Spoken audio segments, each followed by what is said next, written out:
विश्व की क्लासिक कहानियों के अंतर्गत आज हम सुनेंगे कहानी नारी का नरक, जिसके लेखक हैं आइजक लोइब पेरेज। सील से भरी हुई ये छोटी सी कोठरी, जिसकी दीवारों से गरीबी असहाय के असमर्थ साथी की तरह चिपटी हुई है। छत इतनी टूटी फूटी जैसे गिरने ही वाली हो। किसी जमाने में इसमें एक लैंप लटक रहा था, जिसका कंकाल मात्र आज भी टंगा हुआ है। कालिक से पुते हुए चूल्हे के ऊपर एक पतीली, जिसके किनारे गायब हो चुके हैं, औंधी हुई है, और पास ही टाट में लिपटी हुई और रस्सी में बंधी हुई एक अंगीठी पड़ी है, और एक टूटा हुआ चम्मच भी, जिसकी ये दशा इसीलिए हुई है कि उससे एक दिन बासी और ठंडी कड़ाही जबरदस्ती खुरची गई थी। काठ कबाड़ से ये कोठरी अटी पड़ी है। एक झंगोला चारपाई पड़ी है, जिस पर चिथड़ी चादरें हैं और बिना लिहाफ के फटे तकिए। एक तरफ को एक पालना भी पड़ा है, जिसमें एक बच्चा, जिसका सिर बड़ा है और रंग पीला पड़ रहा है, लेटा हुआ सो रहा है। कुंजी और कब्जोंदार एक बक्स रखा हुआ है, जिसका ताला खुला हुआ है, क्योंकि कोई मूल्यवान चीज़ तो उसमें बच नहीं रही है जिसकी हिफाजत के लिए ताले कुंजी की ज़रूरत पड़े। इसके सिवाय एक और मेज़ पड़ी हुई है और 3 कुर्सियाँ भी, जो किसी ज़माने में लाल रंगी गई थीं, और फिर एक टुटियल अलमारी भी वहीं उनसे सटी रखी है। इतने सामान की कमी को पूरा करने के लिए 2 बाल्टियां हैं, जिनमें एक गंदे पानी से भरी है और दूसरी साफ से, और फिर एक बरोसी भी है। अब आसानी से समझा जा सकता है कि कोठरी में तिल रखने को भी जगह नहीं थी, लेकिन फिर भी बेचारी ने पति और पत्नी को जगह दे रखी है। चारपाई और पालने के बीच जो संदूक रखा है, उस पर वो अधेड़ यहूदिन बैठी हुई है। उसके दाएं हाथ की तरफ एक छोटी सी धुंधली सी खिड़की है और बाईं तरफ मेज। वो हाथों में मोजा बुनती है और पैरों से पालना हिलाती जाती है, और वो सामने मेज पर बैठा झूम झूम कर और गा गा कर जो तालमुद पड़ रहा है, उसे सुन रही है।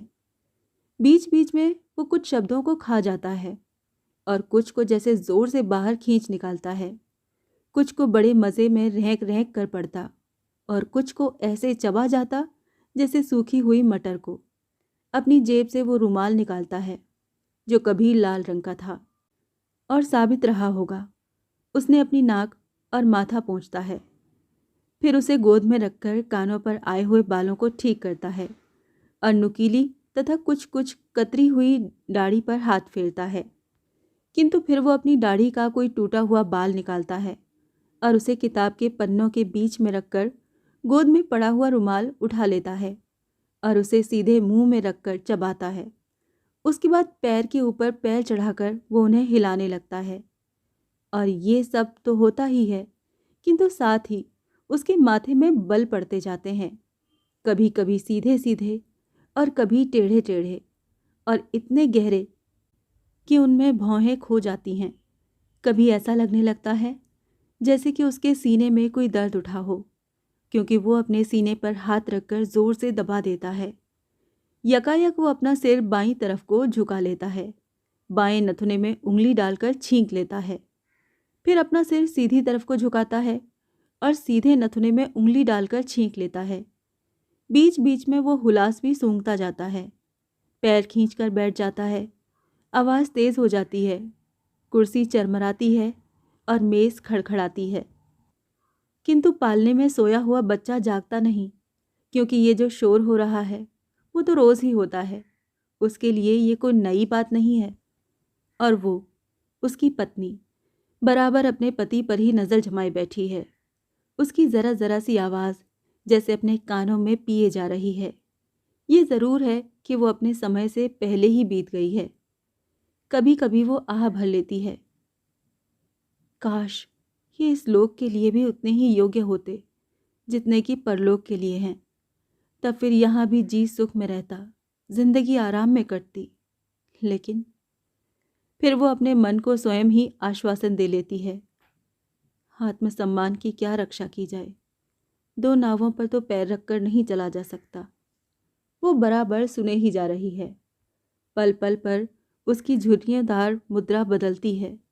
अब वो घबराई सी है और क्षण भर पहले ही तो खुशी उस पर खेल रही थी। अब उसे याद आया, अरे आज तो बृहस्पति है और रविवार के लिए घर में एक दाना भी नहीं है। और याद आते ही उसके मुख पर व्याप्त खुशी हल्की हुई, फिर क्रमशः धुंधली होकर उड़ गई। खिड़की के धुंध में से उसने सूरज की तरफ देखा। बराबर देर हो रही है और घर में एक चम्मच गर्म पानी भी नहीं है। हाथ की सलाइयाँ चलनी बंद हो जाती हैं। एक कालिमा सी उसके मुख पर छा जाती है। बच्चे की तरफ देखती है। उसे लगता है कि वो बस अब जगने ही वाला है। बेचारा बच्चा, कमज़ोर तो है ही, उस पर भी उसके पीने के लिए एक बूंद दूध भी नहीं है। उदासी की कालिमा घनी अंधियारी में बदल जाती है। सलाइयाँ कांपती हैं और रुक रुक कर चलती हैं। और जब उसे यकायक ख्याल आ जाता है कि मियाद तो बीतने पर आई, पर उसके बुंदे और चांदी की मोमबत्तियाँ तो अभी गिरवी ही पड़ी हैं। संदूक खाली पड़ा है, लैंप भी बिक चुका है। तब सलाइयाँ उसकी उंगलियों में हत्यारे की छुरियों की तरह चलने लगती हैं। मुख की उदासी घनीभूत होकर भौहों पर जमा हो जाती है और ऐसा लगता है जैसे बस कोई तूफान ही आने वाला हो। उसके गड्ढों में घुसी हुई रूखी मटीली आंखों में जैसे बिजली चमक उठी हो। और वो बैठा पड़ता ही रहा, जैसे का तैसा। उसे कुछ पता नहीं कि इतनी देर में ही परिस्थिति में क्या परिवर्तन हो गया। वो नहीं देखता कि पत्नी ने मोजा बुनना बंद कर दिया है और उसका माथा व्यथा भार से दबा जा रहा है और मेरी ओर देख रही है, ऐसी दृष्टि से जो उसकी नस नस को हिला दे। नहीं देखता कि उसके होंठ कांप रहे हैं, मुंह तमतमा रहा है। वो किसी न किसी तरह अपने को रोके हुई थी, फिर भी तूफान तो उसके अंतर से उमड़ा ही आता था और ज़रा सा अवसर पाते ही वो टूट भी पड़ेगा। और वो अपने धर्मशास्त्र का एक वाक्य बहुत खुश होकर पढ़ रहा था। इसीलिए ये मतलब निकलता है कि वो आगे कुछ कहने ही वाला था कि निकलता है कि जोर ने जैसे चिंगारी पैदा कर ही दी, तो पत्नी के दिल की बारूद को अब भड़का कर जला देने के लिए काफ़ी थी। उभरती हुई बाढ़ को जो बोध अब तक रोके हुए था, उसको इस एक शब्द ने जैसे खोल दिया और वो बाढ़ छूट निकली। सामने जो कुछ पाया उसे निगलती हुई वो तीव्र गति से वो चली। निकलता है? तू कहता है निकलता है, तो निकल क्यों नहीं जाता जो नवाब बना बैठा है? गुस्से से उसकी आवाज़ भारी हो गई। फिर जैसे नागिन की तरह फुफकारती हुई बोली, निकल नहीं जाता। चुकती का दिन आ रहा है। आज बृहस्पतिवार है, बच्चा बीमार है, दूध की बूंद नहीं है। उसकी आंखें आग उगलने लगीं। चुसी और गड्ढे में धसी हुई छातियां भभक उठीं। सांसों में से झंझावात बरस पड़ा और वो पत्थर बना बैठा था। पत्थर खून जैसे सूख गया, सांस बंद हो गई। प्रेत की तरह अपनी जगह से उठा और किवाड़ों से लगकर खड़ा हो गया और पत्नी की तरफ मुंह किया तो देखा कि क्रोधावेश के मारे उसके हाथ और जीभ दोनों जड़वत हो गए हैं। उसने आंखें जरा मींची और रूमाल को दांतों से दबाया और जोर से सांस ली और तब बोला, सुन, तू जानती है पति सेवा के क्या मानी है? नहीं जानती। और पति के अध्ययन में विघ्न डालती है। हर वक्त उसे कमाई करने के लिए परेशान करती है। उफ, तू बता ना, आखिर इन चिड़ियों के बच्चों को कौन खिलाता है? बोलना, चुप क्यों है? भगवान में विश्वास नहीं करती, दुनियादारी के मोह में उलझी रहना चाहती है। बेवकूफ कमबख्त औरत, अपने पति के काम में सहायता नहीं दे सकती तो विघ्न भी क्यों डालती है? नरक में जाएगी, नरक में। वो चुप रहती है। उसका मुख पीला ही पड़ता जाता है, कभी बढ़ती ही जाती है। पति महोदय को शह मिल जाती है। पत्नी की घबराहट उसमें दृढ़ता पैदा कर देती है। अरे हरामजादी, नरक की आग में पड़ेगी, नरक की आग में। पापिन, वहाँ तेरी जीभ खींची जाएगी, जीभ। तब पापों का फल भुगतेगी अच्छी तरह और पति का विरोध करने का मज़ा चखेगी। वो चुप थी, चुप रही। चेहरा सफ़ेद फक पड़ गया। और वो मन में जानता है कि मैं गलती कर रहा हूँ, व्यर्थ ही निर्दयी बन रहा हूँ, बेचारी की कमजोरी से नीच फायदा उठा रहा हूँ। पर अब वो भी करे तो क्या, गुस्सा हद से जो बाहर हो गया है। उसने उसे फिर धमकाना शुरू किया। तू जानती है दफनाने के क्या मानी है? नहीं जानती, कभी नहीं जान सकती।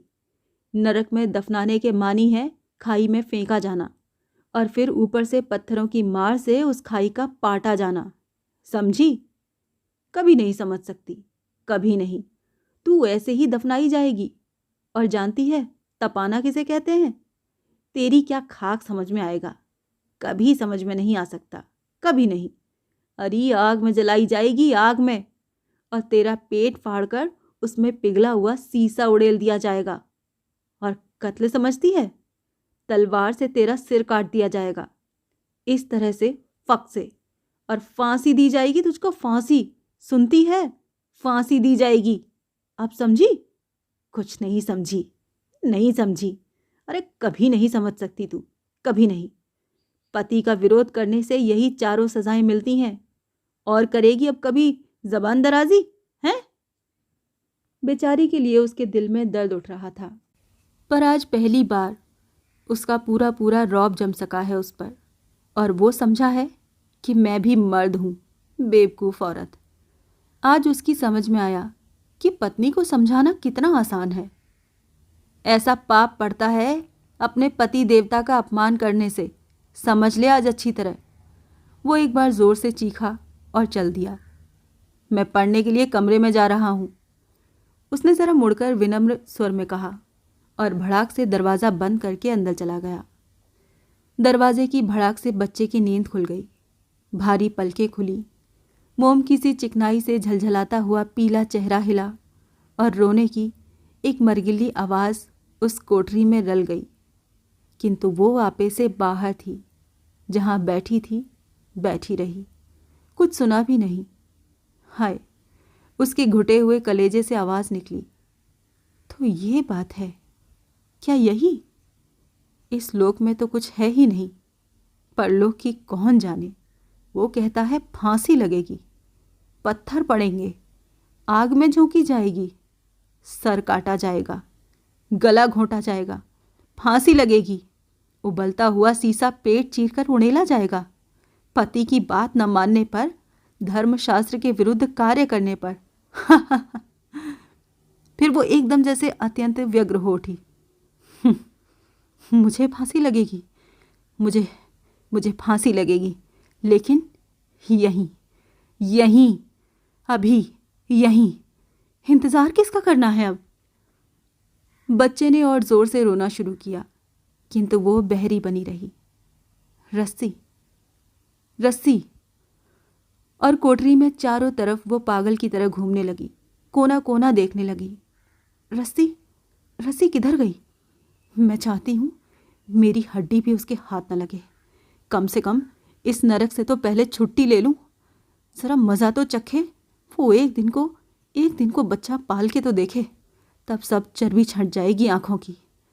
मैं अब बहुत सह चुकी, अब और नहीं सह सकूँगी।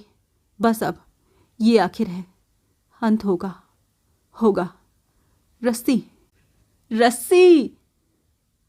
उसकी अंतिम चीख ऐसी थी जैसे आग में जलते हुए किसी आदमी ने सहायता के लिए पुकारा हो। उसे याद है कि कहीं एक रस्सी पड़ी है। हाँ, ठीक है, अंगीठी में बंधी हुई है, अंगीठी में, वहीं होगी ज़रूर। वो दौड़ गई, अंगीठी से बंधी हुई रस्सी खोली, जैसे कोई अमूल्य निधि पा गई।